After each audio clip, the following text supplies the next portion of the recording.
The game I choose to play is GNOSIA.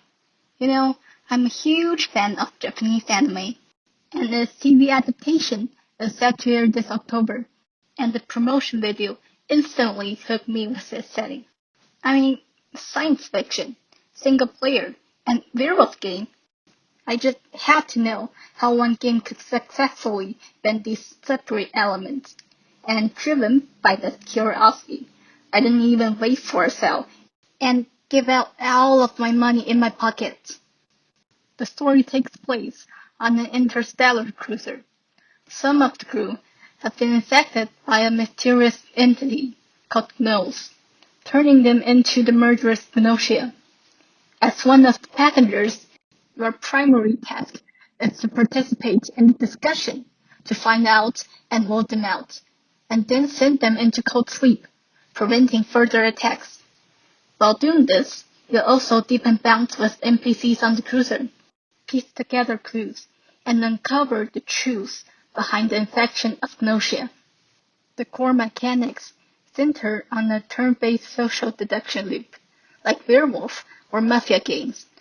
In this phase, everyone, including you, has a limited number of chances to speak and use a skill. For example, you can doubt someone to increase their votes, or defend someone to reduce their suspicion. After all 5 turns, the most voted character goes into cold sleep. The discussion cycles until all GNOSIA are eliminated, which means a crew victory. However, after each round, surviving GNOSIA attacks a crew member. If the number of crew equals or falls below the GNOSIA count, the GNOSIA win. While the basic rules mirror werewolf, the single-player nature creates a completely different logic and dynamic. The NPC crew members don't deduce based on tone, facial expressions, or logic like real players. Their actions are driven solely by stats. You have to play repeatedly to gain experience and boost your own ability stats. The biggest struggle was the beginning, when my level was low. No matter how logical my argument sounded, my weight simply carried no weight. Worse, if my self stat was low, I'd often be suspected and instantly voted out. This forced me into an excruciating and boring starting phase, repeatedly leveling up just to earn the right to play the game properly and feel the true fun later on. When I talk about the true fun, I mean the narrative exploration.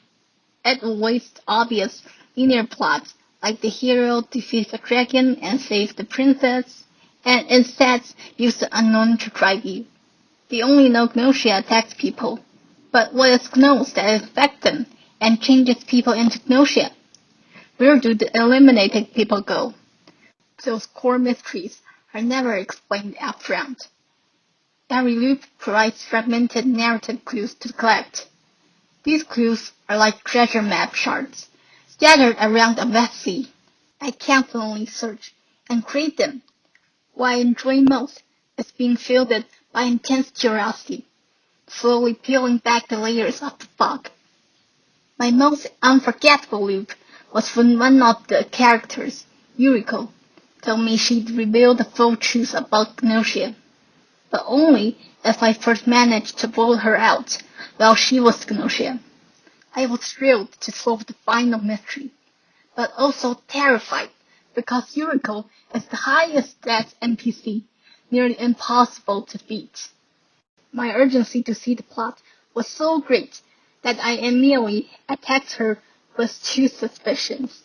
She instantly retaliated twice, leaving me being swiftly suspected and voted off in the very first round.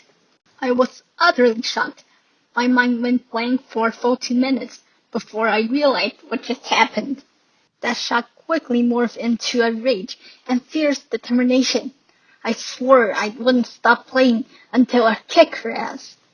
After countless loops of grinding and strategizing, I finally faced GNOSIA Yuriko again.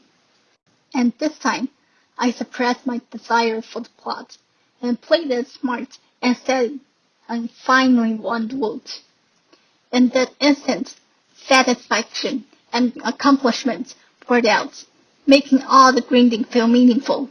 GNOSIA manipulates the player's curiosity in this way, step by step, driving my emotions and ultimately dictating my behavior. That depth is absolutely something other games I've played struggle to achieve. To sum up, GNOSIA's main mechanics brought me more suffering than fun, so I won't strongly recommend it to all players. But the emotional experience it gave me was truly one of a kind. Playing it was like drinking a strong, bitter tea. The entry was rough, but the aftertaste had a unique, lingering fragment. I learned that I'm someone who'll endure pain for compelling mystery. I might not play it again, but this journey will be permanently etched in my memory. If you ask me, do I like it? I'll say it without hesitation. Yes. Okay, maybe I just have a shitty taste.